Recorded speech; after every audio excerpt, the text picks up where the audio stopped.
Boo!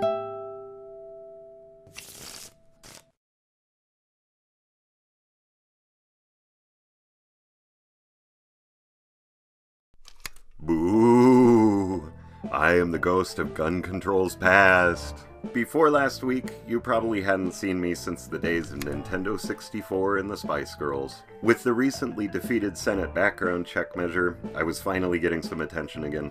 So much for that. I've been ignored for the past 2 decades, but I actually used to be quite popular. Even Richard Nixon liked me, and he didn't really like anybody. He once said, "I don't know why an individual should have a right to a revolver in his house." But that was on an Oval Office recording, and we all know how much those helped him. But then again, it wasn't just Nixon who liked me. Another old buddy of mine was Ronald Reagan.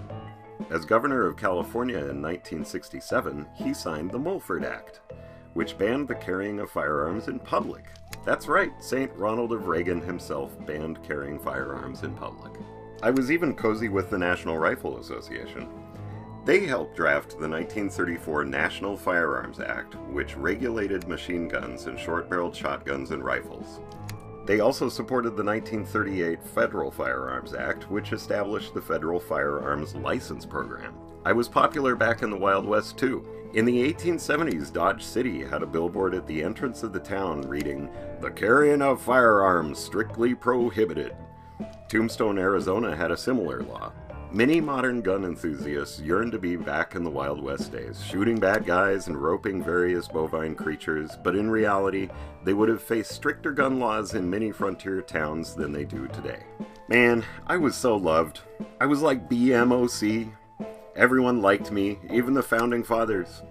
A 1792 federal law mandated that every man who was eligible had to own a gun which would be registered by the government and routinely inspected by the government. That's right, the Founding Fathers had a national firearms registry, something Republicans are terrified of now. I guess I was good enough for Ronald Reagan, the National Rifle Association, and the Founding Fathers, but not good enough for modern Republican lawmakers. It seems that each time I'm brought back out of retirement, I'm a less robust version of my previous self. I'm already translucent. The only step after this is to be completely invisible. And now that the bipartisan background check measure failed in the Senate, I guess I'll be going away for another 2 decades. And just when I was starting to get used to 2013. See you in 2033. Oh, by the way, are the Spice Girls still popular?